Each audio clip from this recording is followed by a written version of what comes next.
me suis un peu inquiétée parce que j'avais que 4-5 personnes inscrites, en me disant mince, toutes les visites sont complètes, sauf celle-ci, c'était trop tôt, 8 heures. Mais bon, pour moi, c'était aussi faire découvrir le domaine un peu autrement, puisqu'aujourd'hui, on est aussi sur une visite spécifique. Bien sûr, on va voir tout le patrimoine historique et naturel, mais on va zoomer un peu sur la partie ornithologie, si on ne fait pas trop de bruit. Déjà très bien, hein, pour essayer de faire d'observation d'oiseaux. Donc aujourd'hui, je ne suis pas toute seule, il y a beaucoup de monde avec moi, mais sur beaucoup de visites, c'est comme ça. J'aime bien être accompagnée de passionnés et je vous remercie vraiment d'être avec moi. Donc moi, je suis Estelle des Archives municipales, c'est un tout petit groupe, un tout petit service, on est 4. Il y en a qui ont déjà fait des visites avec les archives municipales? Oui. Oui. Vous avez fait quoi comme visite? La tour de Cesson aussi. La tour de Cesson, oui. Moi, il va falloir prendre une carte fan club. Vous avez Pareil. Montbareil. Le moulin maréchal. Le moulin maréchal. L'école de musique. La Villa Carmélie. Encore beaucoup. Non, Ticoat, enfin... Ah, Ticoat, oui. La roseraie Ticoat. Et votre beau tiroir de roses. C'était la dernière. Les jardins du quartier de l'Europe, avec les petites maisons, c'était Les vous, cités-jardins. Les cités-jardins, oui, ouais. avec les calèches. Oui, ouais, j'avais vu celle-là. On avait fait entre végétal aussi et découverte de la cité-jardin. Cet été, on a proposé 16 visites. Depuis à peu près fin avril, on a accueilli, j'ai essayé de faire calcul hier, plus de 1600 personnes, dont 500 sur le domaine de la tour de Cesson. Vous ne voyez pas que le domaine de la tour de Cesson, aussi plein d'autres visites. Donc on est 2 animés, voire de temps en temps aussi ma responsable anime des visites où on fait intervenir, je sais pas, ça va être le totem ou autre. Dans mes visites, souvent je suis accompagnée, je vous disais, de passionnés. Déjà, je suis nouvelle dans ce métier. Je viens du monde de l'éducation, de l'animation et je suis arrivée dans ce service-là il y a seulement 2 ans. Donc, je n'ai pas de formation spécifique. Mais par contre, on me laisse le temps de faire des recherches et puis de préparer les visites. Donc, voilà. Et dans les visites, souvent, je me fais accompagner. Ça peut être Ticoat avec le jardinier qui va parler des roses. Pour la balade cessonnaise ou des avions aux étoiles, c'est avec Alain Leguet, qui fait partie de l'astronomie de l'Abbé, l'association d'astronomie de l'Abbé. On fait de l'observation d'étoiles, tout ça. Sur Grosbien, c'est Richard Forta. Enfin, au fur et à mesure, ça fait pas longtemps que je suis là, mais à chaque fois, je me dis, oh, il y a des gens passionnés, c'est fabuleux, il faut partager, parce que des connaissances, ça se partage. Et aujourd'hui, j'ai pas mal de monde avec moi. Donc, il y a Alain Lamour, qui fait les visites avec moi depuis un bon moment. Il a fait partie des groupes de réflexion. Vous savez, quand la ville a lancé la participation démocratique sur qu'est-ce que vous en pensez de ce domaine-là, qu'est-ce qu'on va en faire.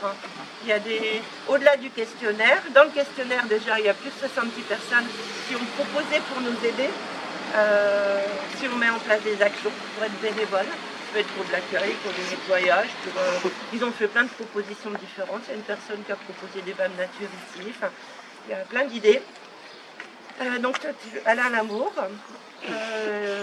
Donc, tu as fait partie Il y avait des commissions au-delà de ça. J'ai fait partie du comité consultatif de la mairie où il y avait 4 collèges, un collège d'élus, majorité opposition, un collège d'institutions, notamment la recherche archéologique, l'Ivre-Mort et tout ce qui s'ensuit, un collège d'associations, association des habitants de la ville Bastard, association des habitants du Légué, et puis à chaque fois il y avait une dizaine de participants dans chaque commission, et moi je fais partie de la commission du collège habitant. Alors j'habitais Cesson quand j'étais jeune, j'habite maintenant Plérin, mais je suis passionné, donc j'ai postulé et bon, ils me connaissaient, donc ils m'ont fait rentrer. Ils ont pris des jeunes, des vieux, des hommes, des femmes. Bon, j'ai eu la chance d'être dans ce groupe et de voir un petit peu donc les cogitations pour savoir ce qu'on allait faire de ce domaine. Je ne vais rien vous dévoiler, c'est la mairie qui vous dévoilera ça en septembre, c'est le problème de la mairie, c'est pas le problème des bénévoles. Voilà. Je suis passionné d'histoire, c'est pour ça que j'ai répondu à l'appel d'Estelle pour co-animer les visites. Voilà, avec moi 2 collègues de la bibliothèque, Aurélie et Nathalie. Donc c'était dans l'idée aussi d'apporter d'autres choses dans nos visites, et notamment des petits moments de lecture. Voilà. Et on réfléchit ensemble sur le thème avant, puis il y a une cohérence aussi. Mais on souhaite que ces visites, elles vous ouvrent à plein de choses. Et j'en profite, comme j'ai plein de collègues bien sympathiques à la ville, de les associer sur certaines actions. C'est lui qui est en stage actuellement chez nous, qui fait partie aussi de l'équipe de la ville. Ensuite, on a 2 personnes. Pouvez-vous présenter? Bonjour, donc, je suis Jean-François Lecam. Donc, moi, je fais partie de l'association Vive Armor Nature en tant que bénévole et administrateur. Et je suis aussi impliqué dans la réserve de la baie. Donc, ma passion, c'était l'ornithologie. Et au fur et à mesure, je suis devenu naturaliste. Donc le site, je le connais puisque j'ai fait partie aussi de la réflexion. Et donc c'est un site remarquable que vous allez découvrir. Et au niveau naturaliste, il y a beaucoup de choses. Donc Vive Armor a déjà fait une synthèse c'est-à-dire un diagnostic. On a compté tout ce qu'il y avait, soit en faune, soit en flore. Donc là, aujourd'hui, c'est pour vous faire découvrir un peu le tout petit et tout ce qui vole. Voilà. Oui, bonjour, moi je suis Pascal Dagorn. Je me suis un petit peu invité à la visite, que je connais bien Jean-François et Yann. Et comme eux, je suis un admirateur de la nature. Donc, ça va des oiseaux aux insectes. Oiseaux, insectes. Et tout ce qui s'ensuit. En tout cas, d'avance, merci beaucoup d'être tous là. Parmi vous, il y a des personnes qui font partie de l'association naturaliste, Vive Armor Nature. Oui, Vive Armor, ou d'autres. Il y a des personnes qui font partie ou qui sont passionnées d'ornithologie. Oui. C'est vous qui êtes en vacances sur le secteur, non? Non, c'est vous. Je vous ai pas dit. Désolée. Donc vous êtes en vacances sur le secteur, puis vous avez vu qu'il y avait une visite ornithologie et vous avez... Je suis d'origine bretonne et dès que je peux, je reviens. Voilà. Dans la plus belle région du monde. Voilà. Alors vous êtes la bienvenue. On n'a pas eu le temps d'échanger entre nous, mais je disais que ce serait mieux qu'on fasse quand même 2 groupes pour faire le moins de bruit possible, notamment pour l'observation. Donc c'est ce qu'on va faire. Je vais sortir, j'ai 10 paires de jumelles, on va faire 5-5. Et on va essayer de se répartir en petits groupes pour faire découvrir ce domaine, et on a encore des listes d'attente de personnes qui veulent le découvrir. Le domaine de la Tour de Cesson, c'est 14 hectares. Et vous verrez, les 2 tiers, c'est de la friche. C'est vraiment à l'état sauvage, parce qu'il y a une multitude de réglementations, et heureusement, qui permet de préserver ce lieu. Alors, je laisse partir avec un groupe déjà. Oui, tu me dis... Mais peu importe, on va une quinzaine de personnes avec Alain. Qui veut venir avec moi? Et 5 paires de jumelles.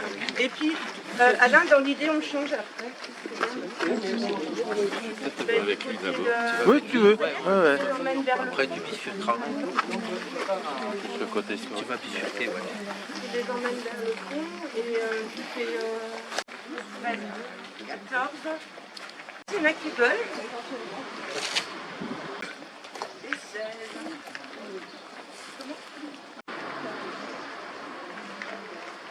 Au niveau naturel. Donc la ville achète ce domaine, qui fait 14 hectares. Nous, on va aller faire le tour du promontoire jusqu'au bout. On va découvrir plein de choses, puis je vais vous évoquer le diagnostic qui a été fait par Vive Armor Nature. Donc la ville achète le domaine en 2020. Dès 2021, elle demande à Vive Armor Nature de faire un diagnostic. Et le diagnostic, en fait, ils partent d'un outil du Muséum d'Histoire Naturelle qui s'appelle Indice de qualité écologique et qui est sur 3 critères. Le premier, c'est la diversité, c'est-à-dire combien on a d'espèces d'oiseaux, de plantes, de papillons, etc. Le deuxième, c'est la patrimonialité. Parmi toutes ces espèces, est-ce qu'il y a des particularités? Est-ce qu'on a des colonies de chauves-souris? Est-ce qu'on a des des oiseaux remarquables. Hier, j'en ai vu, parce que je suis venue sur le domaine, j'ai vu le Vouvray pivoine, qui est patrimonial. Et puis l'aspect fonctionnalité, c'est analyser le site. Est-ce que le sol est imperméable ou pas? Qu'est-ce qu'on a? Est-ce qu'on a de la ruine? Est-ce qu'on a de la friche? Comment la faune et la flore peuvent s'installer sur un site comme celui-ci, quoi. Donc un outil très intéressant qui aboutit sur un gros document que là j'ai pas pris, mais un système de cartographie. Et là c'est le domaine, hein. Nous on doit être par ici. Et là notamment j'ai extrait la carte qui prend en compte les espèces patrimoniaux. Voilà. Il n'y a pas même encore. On va s'approcher quand même, on va commencer à découvrir et puis on va essayer d'agrémenter au fur et à mesure la visite en vous apportant des éléments.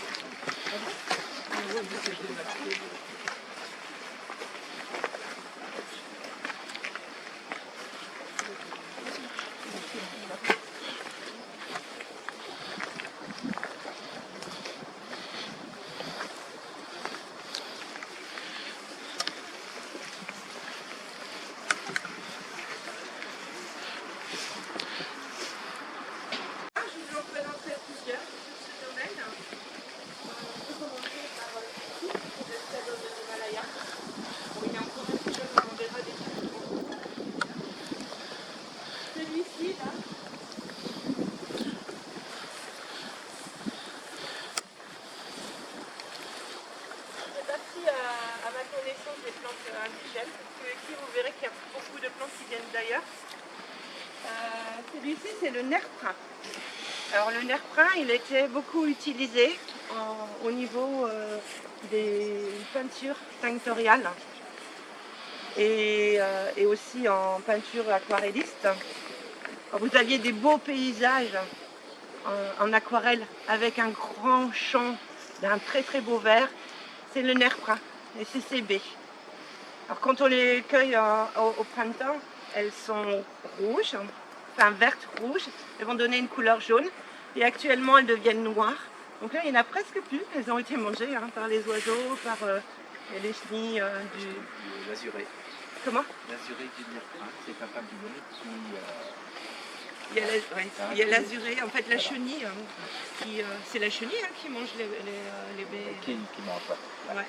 Et il y a, à ma connaissance, le citron aussi. Oui, mais bon, si on a appelé l'azuré de nerf prin, Par la c'est parce couleur. que c'est sa forme haute. Voilà.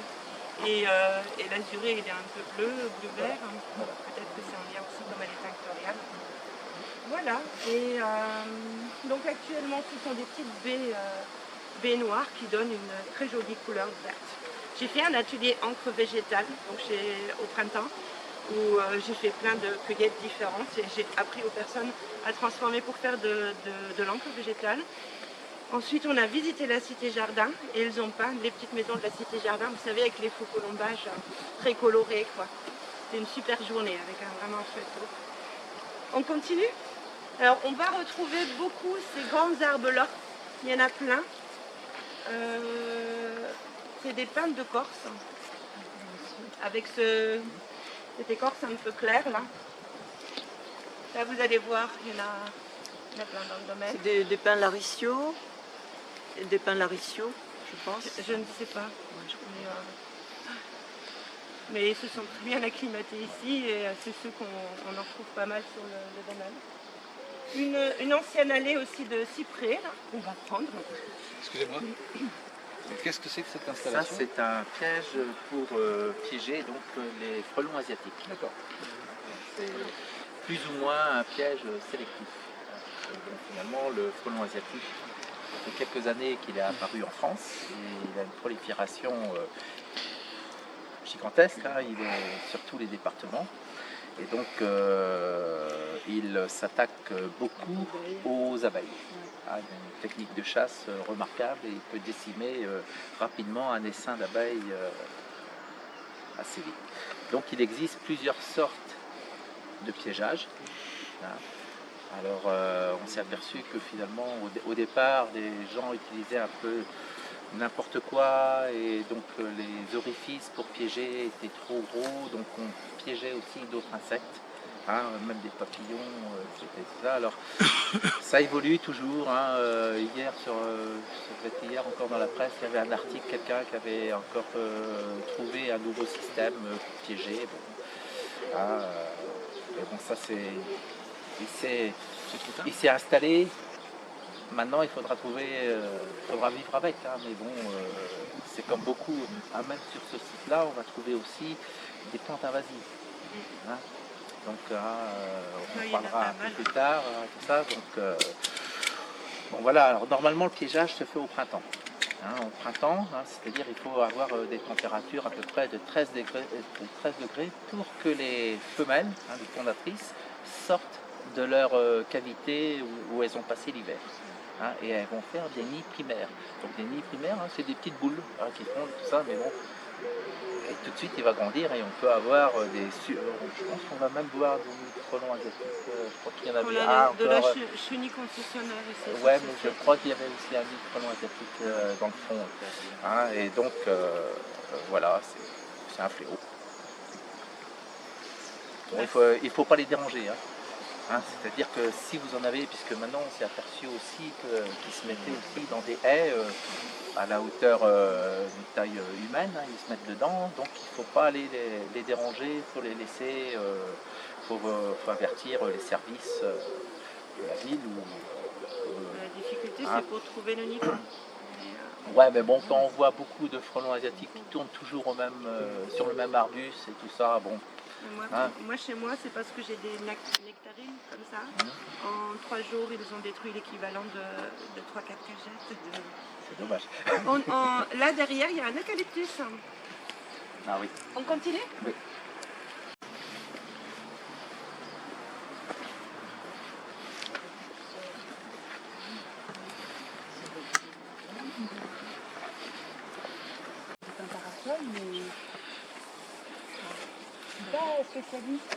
Alors chez les résineux, c'est très compliqué. Hein. Vous vous inquiétez pas si on se questionne, parce que même des fois entre spécialistes, moi j'en suis pas une spécialiste et tout. Moi j'aime bien tout, je touche tous les thèmes, donc forcément je peux pas être très pointue sur tout. Mais chez les résineux, l'identification est compliquée. On sait que c'est des pins, ça c'est sûr. Et je vous ai pas dit, mais aujourd'hui, vous êtes là aussi pour chasse au trésor, c'est une statue. Je dis ça pour dire, mais la dernière fois, on a des personnes qui nous ont trouvé les pieds. Donc pour la statue, il nous manque encore la tête et les bras. Hein. Donc si jamais vous trouvez tête et bras... Ah ouais. Ça nous confirme le Pantaracum.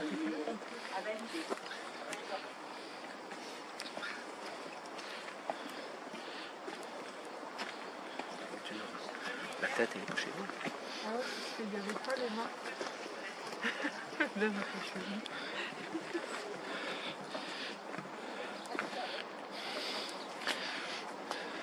Moi, les cornes, c'est un peu plus...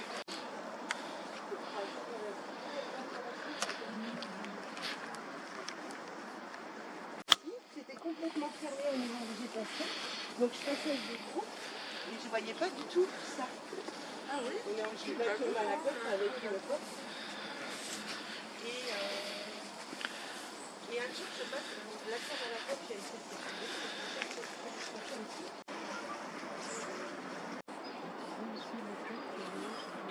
Les Landes, hein, bon, on sait très bien qu'est-ce qu'on va avoir comme petit passereau, et tout ça. Bon, ici, en oiseau noir, on a la corneille, le chouka, le corbeau, bon, après le grand corbeau est encore le plus rare.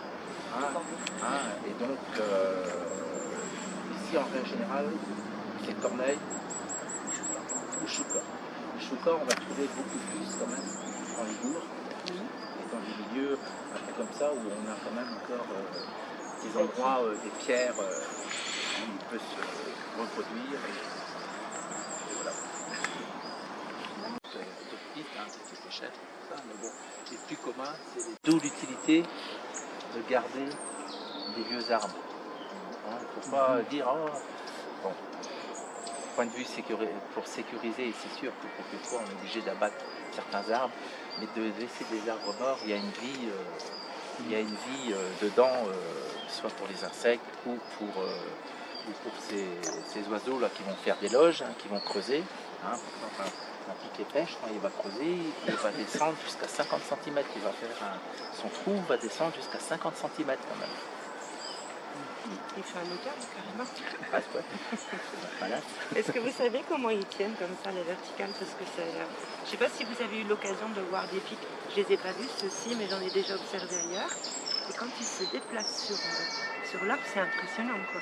À votre avis, comment ils arrivent à tenir comme ça verticalement? Ah non, il n'y a pas de ventouse. Encore. Comment? Ah non, il me disait, il y a des ventouses. Pas encore. Pas encore.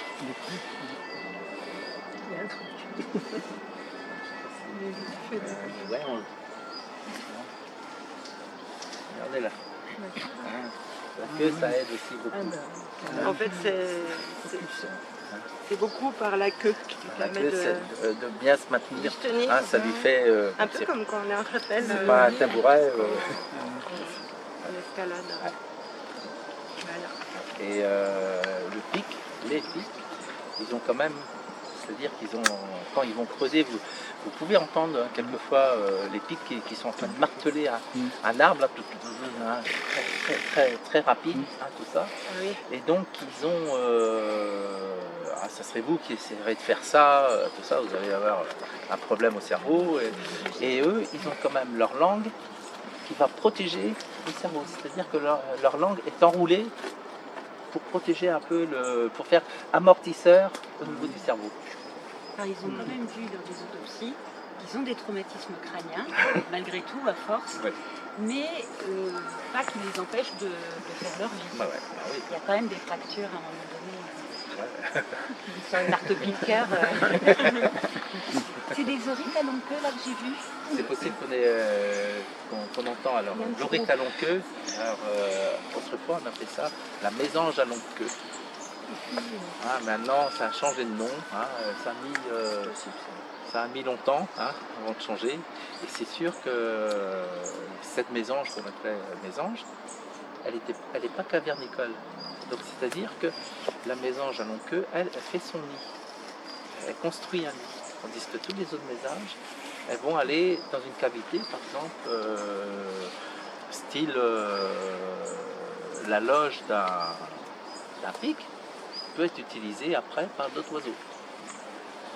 Et donc l'orite, alors elle a la spécialité de faire souvent un nid en mousse un peu, hein, c'est-à-dire avec tout ça. Et donc le nid, il est, alors, on va dire, c'est un peu comme une éponge, on va dire.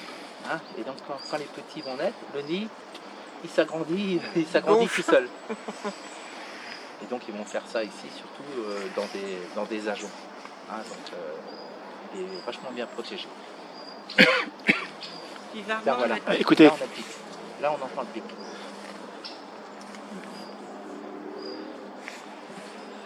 Pic et pêche qui est pas content. Du monde. Sans déranger. Voilà, voilà. Bizarrement, en nature, quand ils ont fait le diagnostic, ils ont trouvé une trentaine d'espèces d'oiseaux qui ont été observées ici, dont vous en faisiez partie peut-être. Non, pas là.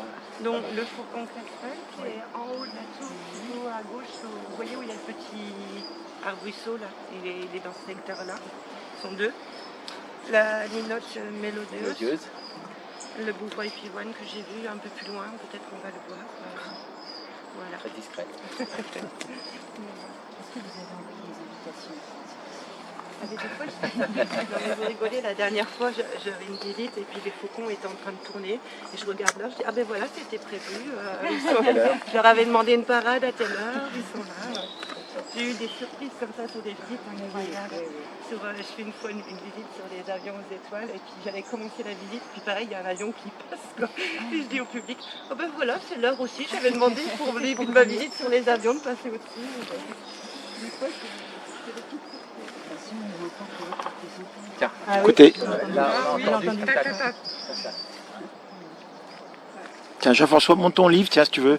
Pic et pêche, pour les gens qui ne connaissent pas. Ton livre, comme si j'avais un livre. Et pour te faire travailler.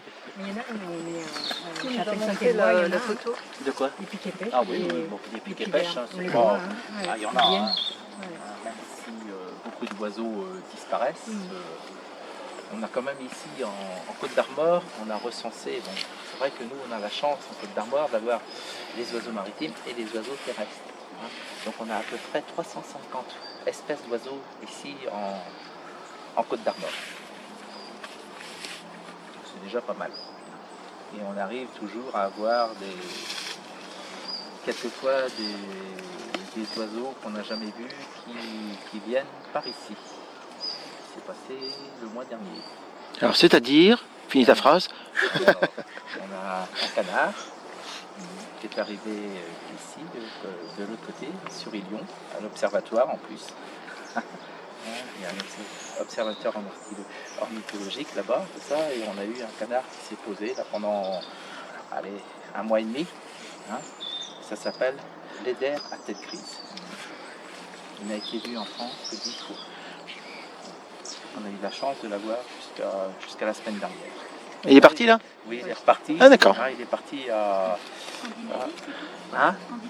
Alors normalement, ouais, lui il est tout là-haut. Finalement, il est allé au plus près, au nord de la Norvège, hein. C'est-à-dire à la limite de la toundra, il est vraiment là-haut, ou alors au Canada. Hein. Donc on avait une femelle. Hein, donc au départ, on a dit que c'était un mâle, qui était en mue et tout ça. Donc, mais c'est une jeune femelle, hein, d'1 an. Donc elle était en mue, là, en train de changer son plumage. C'est pour ça qu'elle est restée là. Et donc elle a été dérangée et c'est pour ça qu'elle est partie.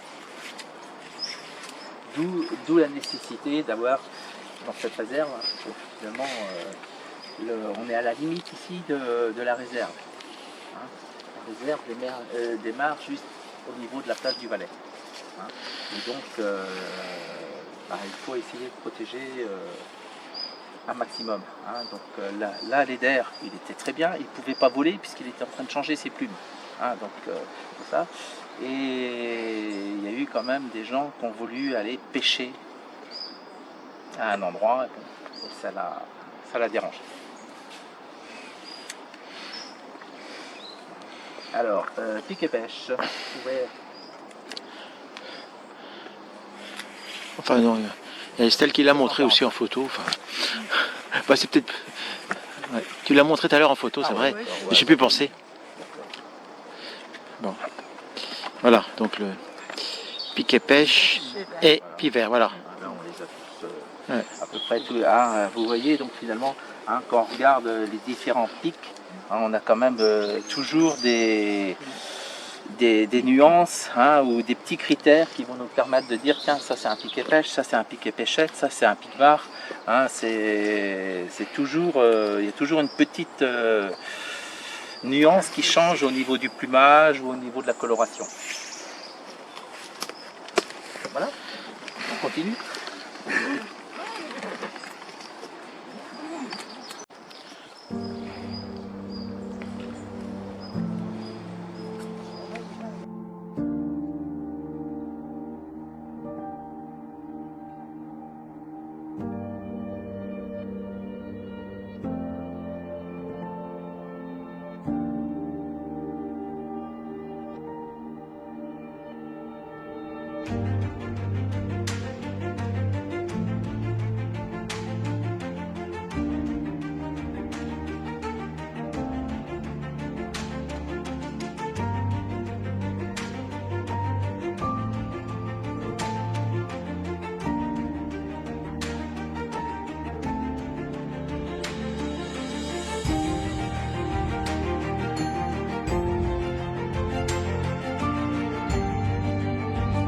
Il est né en 1800, il est mort en 1877.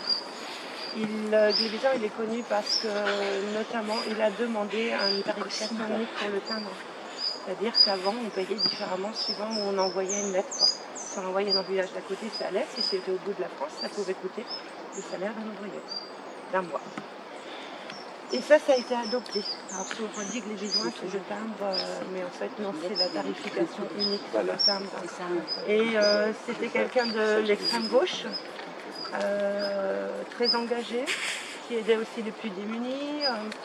Et il en a fait ici ce lieu un lieu d'accueil d'intellectuels, Camarion, etc., qui venaient ici, et un parc paysager. Donc toute cette partie-là, jusqu'au bout, on voit qu'il y a des essences qui viennent vraiment d'ailleurs, qu'il y a eu un emménagement, même s'il s'efface. Là.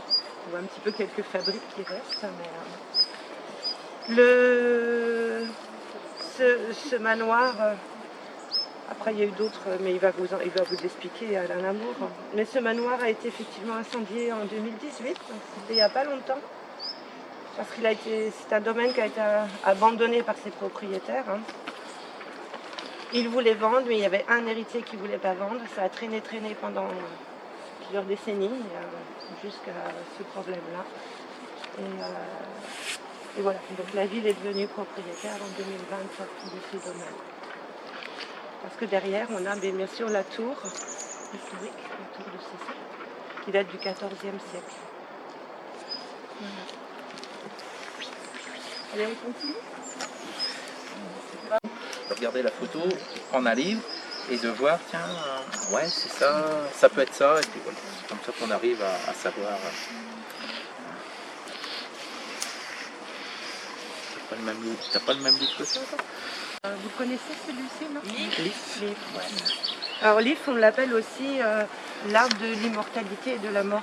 Vous savez pourquoi, non? Les baies sont toxiques. Les baies sont Les baies toxiques, sont toxiques. Ouais. Et l'immortalité? On les trouve où, les ifs, maintenant? Dans les cimetières. Voilà. Eh bien, du temps des Celtes, les ifs permettaient de faire le lien entre les vivants et les morts. Et l'immortalité, parce qu'ils peuvent vivre très longtemps. Il y en a un actuellement, je crois que c'est en Autriche, il a 4000 ans. Il y en a un très beau, enfin très beau, le plus connu du secteur, je crois qu'il est à Pommery-le-Vicomte. Oui, c'est Pommery-le-Vicomte, oui c'est ça. Il a 1800 ans. D'ailleurs, le Muséum d'histoire naturelle dont je vous parlais tout à l'heure a fait des prélèvements de cet if. Il a refait des petits ifs, ils en ont redonné un à la commune, quoi. Donc on pourra aller voir dans 1800 ans s'il est aussi beau que celui d'aujourd'hui. On ira. Et celui-ci, celui de Pommery-le-Vicomte, il est pas loin de l'église et il fait 9 mètres de circonférence sur 10 mètres de haut, quoi. Comment ils peuvent les dater justement? Alors, c'est la question que j'ai posée hier à un monsieur qui est venu avec moi qui s'occupe du repérage des arbres patrimoniaux. Je disais, il faut déclarer ceux qu'il y a sur ce site-là, il y en a quelques-uns, quoi. La difficulté, c'est qu'il y a des clés pareilles d'identification, mais il n'y a que quelques variétés d'arbres qui sont indiquées parce qu'un if, évidemment, il a une croissance hyper lente. Si on va voir après un pin de Monterey ou il pousse beaucoup, très très vite, quoi. Donc on ne peut pas comparer par rapport à la largeur du tronc, parce que ça ne serait pas juste pour des ifs qui, eux, ont besoin.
Cherchera toujours la lumière. Donc il montera toujours pour récupérer la lumière en haut. Le lierre, lui, il va se mettre, il a ses propres racines et il va s'accrocher simplement à l'arbre. Hein? Donc le lierre est quand même source de nourriture pour certains oiseaux, insectes et tout ça. Et donc quand il y a un arbre qui tombe, souvent on dit ouais c'est à cause du lierre. finalement, on s'aperçoit que l'arbre, quand il est tombé, regarde, s'il a des racines, il n'a plus de racines, il est mort.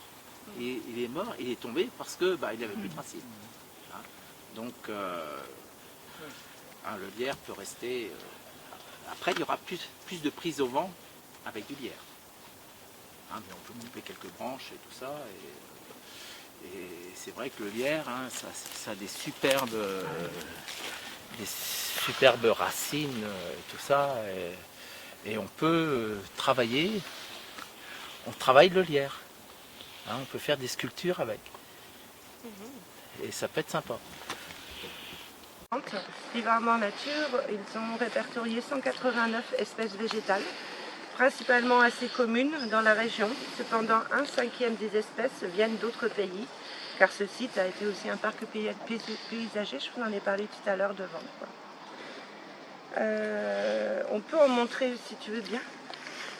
Dans les espèces, il y a une curieuse, tu peux tenir le... Je vais te montrer. Là, si on peut montrer ça déjà. Dans les espèces qui ont été trouvées, il y a l'ophrys, abeille, notamment, qui n'est pas rare, mais qui est protégée.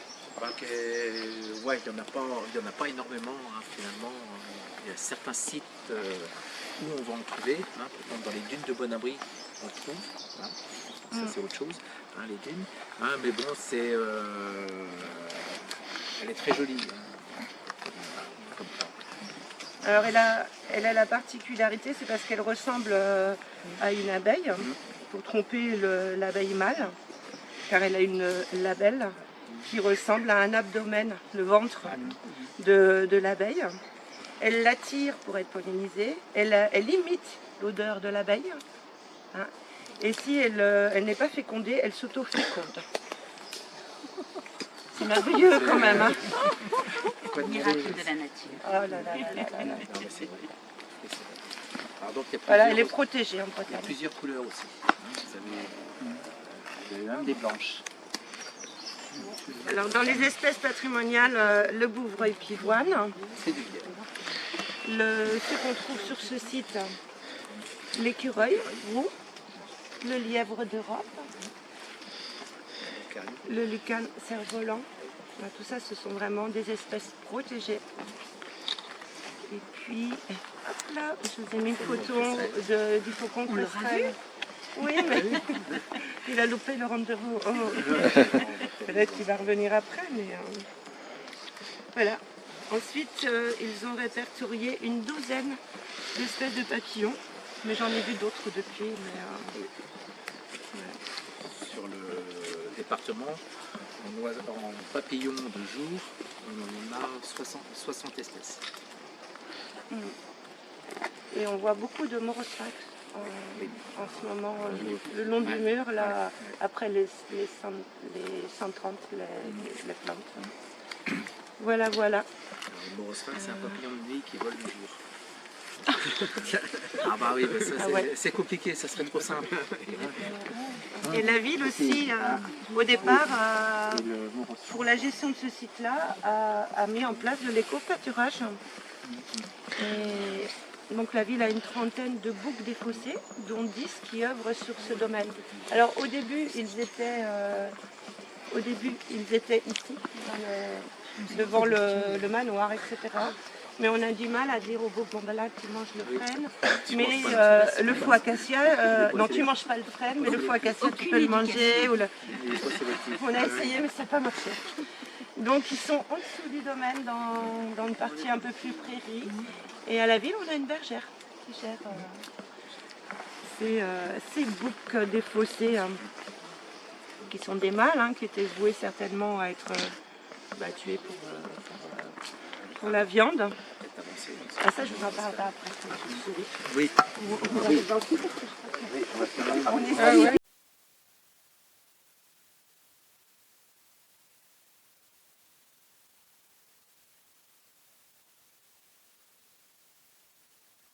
Ici c'est pas la même famille, c'est toujours un conifère, mais c'est un cèdre du Liban. Donc c'est un arbre dont le bois est très résistant et ne pourrit pas au contact de l'eau. Ce bois a été beaucoup utilisé pour les monuments secs. abriter les lieux de culte, les sarcophages, les tombeaux et bien sûr les bateaux, quoi. Et c'est une petite pomme de pin, un cône. Moi je trouve qu'il ressemble toujours à des petites fleurs, avec des roses, quoi. Et dès que vous aurez passé ce cèdre du Liban, vous regardez devant vous et en hauteur. Alors, cette casemate, vous voyez, elle est assez grande. Il y avait deux types de casemates, les casemates passives et actives. Celle-ci, c'est une passive qui abritait une troupe et du matériel. Les casemates dites actives, c'est pour tout ce qui est matériel de tir, canon, etc. Dans cette casemate passive, d'abord c'est une fortification permanente et elle est du type 502. Donc je suis allée chercher les plans sur internet pour vous montrer comment c'était, d'autant plus qu'on ne pourrait pas y aller. Elle a été explosée au moment du départ, on imagine, des Allemands. Et elle est très dangereuse, quoi. Il y a des trous, il y a de l'eau, il y a des barres métalliques qui dépassent. Enfin, c'est vraiment, s'il y en a une que je déconseille complètement d'aller, c'est celle-ci. Voilà. Donc on voit que les deux troupes étaient accueillies ici, à peu près entre 18 et 20 personnes. Donc une troupe ici et une troupe ici. Une entrée, deux entrées. Donc vous en voyez une ici, mais plus loin vous avez une autre porte. Si vous avancez un petit peu, vous la verrez. Les portes, elles faisaient 640 kilos. Elles étaient en deux parties, parce que s'il y avait des débris ou autres devant, on pouvait pousser et puis passer par au-dessus, quoi. Alors, ensuite, il y avait un petit sas et il y avait d'autres portes, d'autres systèmes de portes qui, elles, étaient étanches au gaz, notamment, pour pas qu'il y ait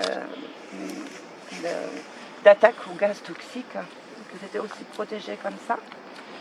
Alors, les photos que j'ai sorties là, c'est sur une casemate du même type, ce n'est pas ici du tout.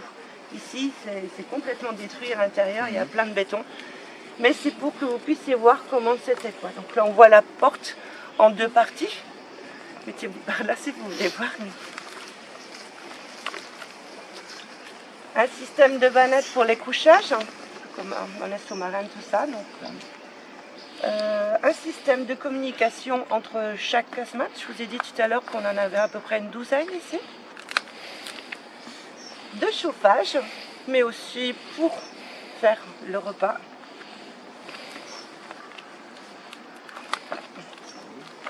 Un système de ventilation. On a retrouvé, on est venu en fait avec des hommes de la région qui s'occupent de l'inventaire du patrimoine. On a retrouvé la manivelle du ventilateur qui était encore restée là, dans cette casemate. Voilà. Quand la ville a acheté ce domaine, est devenue propriétaire de ce domaine, les casemates étaient toutes dans cet état-là. Vous imaginez, il y avait des ordures, mais des mètres cubes et des mètres cubes. Je demande au public, on s'excuse, on ne sait pas comment on va évacuer ça. Alors certains ont dit peut-être avec des hélicoptères, peut-être avec des ânes, peut-être avec des chevaux. Ce sont mes collègues des espaces verts qui ont sorti. Il en reste encore un petit peu, mais franchement maintenant c'est beaucoup plus propre. On va aller voir une autre casemate active, celle qui est là-bas. Et donc cette casemate-là, c'est une semi-permanente. Elle a une grande ouverture, vous verrez à l'intérieur, c'était comme une grande fenêtre, pour permettre de tirer au canon. Ici c'était un petit canon, 4,7. En cas d'attaque, il y avait donc une embrasure. À droite du canon, il y avait des munitions et le canon avait un masque qui permettait en fait aux soldats de se protéger derrière. Si vous voulez aller voir, vous pouvez y aller. C'est l'une des seules qui est accessible, mais faites attention, ceux qui sont grands.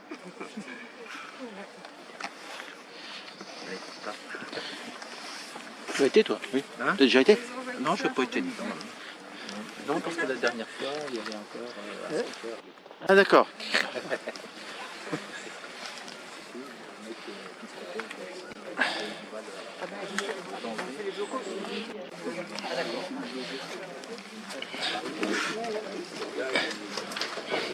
Non, c'est grand. Ah, tu vas toucher. Oui, oui, hop. Il y a un peu trop grand, mais bon, on va aller après. C'est bon.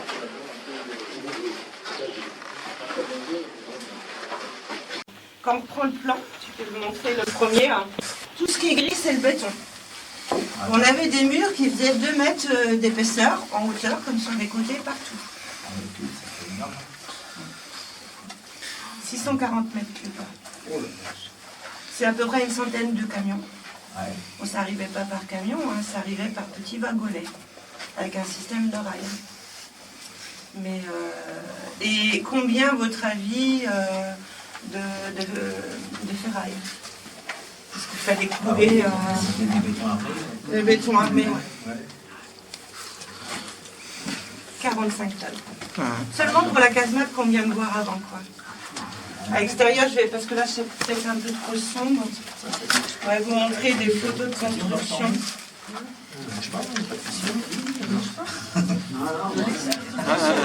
On va voir à l'extérieur. Celle-ci, on va les montrer à l'extérieur.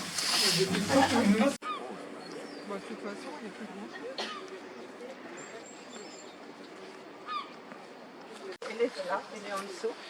Et là, on a un Tobruk. Donc là, vous avez le visuel du Tobruk, qui est un système de défense plus petit. Il est circulaire, en béton armé. Il est conçu pour accueillir un soldat, en général armé d'une mitrailleuse. Les Tobruk sont des abris ouverts sur l'extérieur, dans la partie haute. Cette ouverture permet aux soldats d'être en partie protégés et de pouvoir balayer la zone à défendre par un simple mouvement circulaire. Si je vous montre un autre Tobruk, là.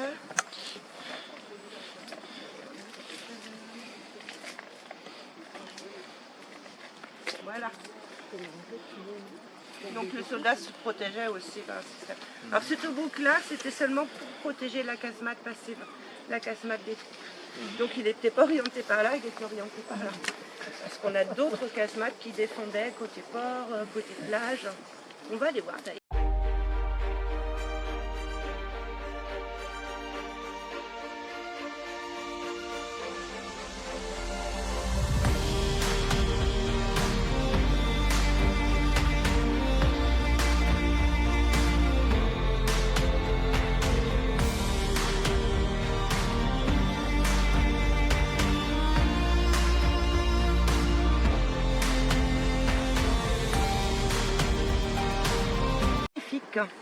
Où les gens seront équipés d'un casque et tout pour descendre dans les casemates.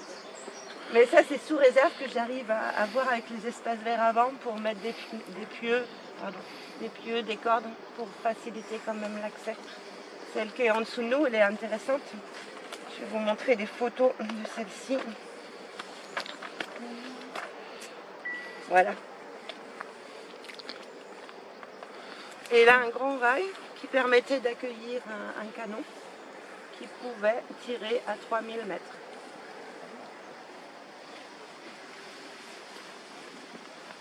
Donc s'il y en a qui sont intéressés par cette visite plus spécifique, vraiment fortification militaire, dès qu'il y aura l'information, il faudra vous inscrire le plus tôt possible. Il n'y aura pas 136 visites. On va essayer d'ouvrir le domaine un peu plus grâce aux bénévoles. Là, tu m'aimes bien, toi, quand même. Production, quoi. Ah ouais. Là, ça se voit plus avec la végétation. Mais c'est impressionnant. Les wagonnets permettaient d'amener en fait le béton. Donc ça tournait en continu pour pas que le béton se fragilise. Ce qui lui arrivait, déversait. Mammologique, breton, les mammifères, les chauves-souris. Je vais vite, tu peux montrer des images, s'il te plaît. Donc avec Thomas, c'est Thomas. Et on a regardé sur le domaine s'il y avait des chauves-souris. Donc il y a 4 espèces qui ont été repérées sur le secteur, dont une qui est à côté. Elle est à l'école de Cesson. C'est leur yardbrick. Et les autres, on va les trouver sur le site. On a le petit rhinolophe. Et puis, on a des murins d'Ambanton. Enfin, ceux-là ont plus été identifiés dans le tunnel. Parce qu'en dessous, on a l'ancienne voie ferrée, qui était surtout une voie de marchandises, qui permettait d'aller de la gare jusqu'au carré Rosengart, jusqu'au Légué, on peut dire. et on a un tunnel qui doit faire 253 mètres avec un virage, donc on a vraiment un espace sombre où on a des chauves-souris qui peuvent s'installer. Donc la ville étant aussi refuge à chauves-souris, doit réfléchir pour des aménagements pour les chauves-souris. Ça, c'en est un. Les casemates sont très intéressantes pour les chauves-souris parce qu'on a une température stable. On a peu de lumière. Bon, certaines sont très ouvertes. C'est-à-dire qu'elles ne sont pas adaptées. Il y en a d'autres qui sont plus fermées. Température stable, peu de lumière et puis il faut peu de vent, quoi, vraiment pour qu'elles puissent hiberner un taux l'hiver. Le taux d'humidité. Le taux d'humidité, ouais. Et ce type de grille, donc dans l'idée, on ferme tout et on laisse juste une grille leur permettant de rentrer dedans pour hiberner et puis après pouvoir évoluer, être protégés des humains. Voilà pour les chauves-souris. Les chauves-souris, il y aura une visite spécifique le 15 septembre. On va parler de l'aviation, des débuts de l'aviation, de Adair qui avait créé le premier prototype à partir de roussettes, donc de chauves-souris, éole, je crois que ça s'appelait, et de biomimétisme, le fait de s'inspirer de la nature pour inventer. Et on finira par une balade avec le petit appareil pour entendre les ultrasons de chauves-souris, puisque ça permet d'identifier si on entend une pipistrelle, une pipipip ou d'autres, suivant la fréquence. Mais ça, c'est pas moi, c'est Thomas qui est spécialiste qui va m'accompagner pour cette visite. Alors le tunnel, il est en dessous. Il passe au niveau de la... Vous savez, quand on est rentré, je n'ai pas décrit les bâtiments parce que Alain va le faire. Mais le premier bâtiment qu'on avait, dès qu'on a franchi le portail, c'était la conciergerie. Donc il passe à ce niveau-là, il passe en dessous. Voilà, voilà. Et puis, peut-être en finir avec les chauves-souris pour dire que si vous avez des chauves-souris autour de votre habitation, c'est très bon signe. Parce que ça veut dire qu'elles sortent la nuit pour chasser des insectes nocturnes. Ça veut dire que normalement, vous êtes sur un secteur qui est... comment ? Avec un bon biotope. Peu d'insecticides et tout, sinon la chauve-souris, elle est ailleurs. Voilà. Les chauves-souris, c'est important. Hein. Malheureusement, au niveau historique, on présentait le diable. Hein, c'était la chauve-souris. Les oiseaux, c'était les anges. Il faut vraiment oublier ça et les préserver. Moi, j'ai lu que dans le continent européen, on était a priori le continent le plus en difficulté avec les chauves-souris, qui dégraissaient vraiment en Europe.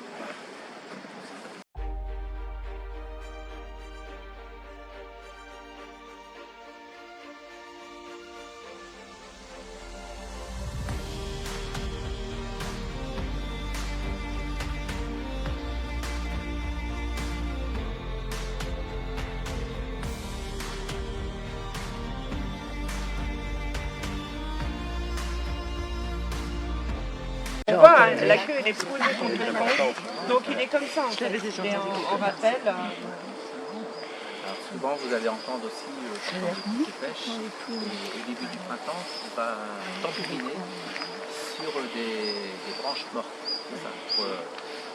Ça va résonner très fort et donc ça aussi c'est pour attirer aussi la femelle. Hein. Et donc il faut savoir aussi que dans la langue du pic, elle s'enroule sur le pourtour du crâne. Hein, ça lui sert d'amortisseur. En fait, pour protéger. Parce que donner des coups comme ça, je ne sais plus combien de coups il donne à la seconde ou à la minute, c'est énorme. Hein, c'est un vrai marteau-piqueur. Hein, et quand ils font une loge, hein, puisqu'on appelle ça le trou de la loge, un pic est capable de descendre dans un tronc, de creuser sur 50 cm. C'est quand même énorme. C'est merveilleux. Le pivert, vous allez le trouver aussi très facilement aussi sur des pelouses. Hein, chez vous ou sur votre lieu de travail, vous allez retrouver facilement de ça. Et souvent, ils mangent des fourmis. Ah, vous avez tout. Voilà, c'est une démarche particulière.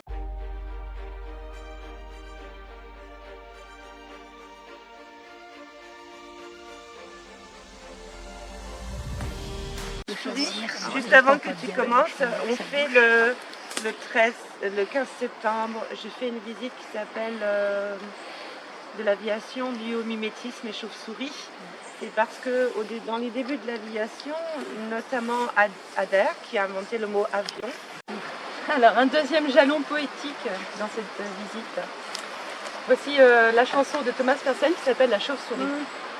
Une chauve-souris émet un parapluie, un grand parapluie noir découpé dans la nuit, par goût du désespoir, car tout glissait sur lui.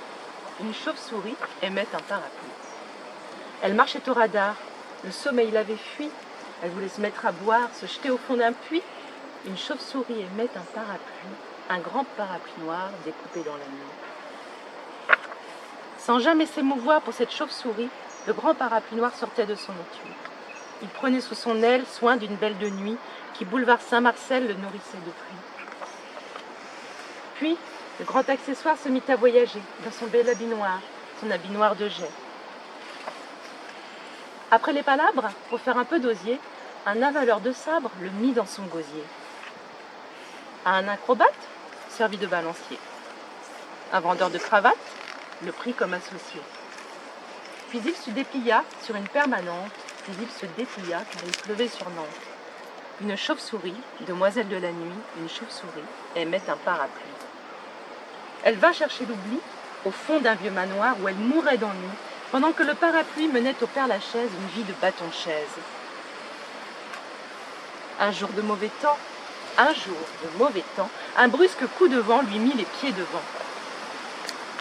On le laissa pour mort dans quelques caniveaux, on le laissa pour mort avec le bec dans l'eau. En voyant son squelette qui faisait sa toilette parmi les détritus et les denrées foutues, « Oh, c'est la chance qui me sourit !» hurla la chauve-souris. Je le croyais perdu, le manche est revenu. Riant comme une baleine, pleurant comme une madeleine, une chauve-souris aimait un parapluie. Ils allèrent se dire oui dans le grenier de la mairie. Une chauve-souris aimait un parapluie.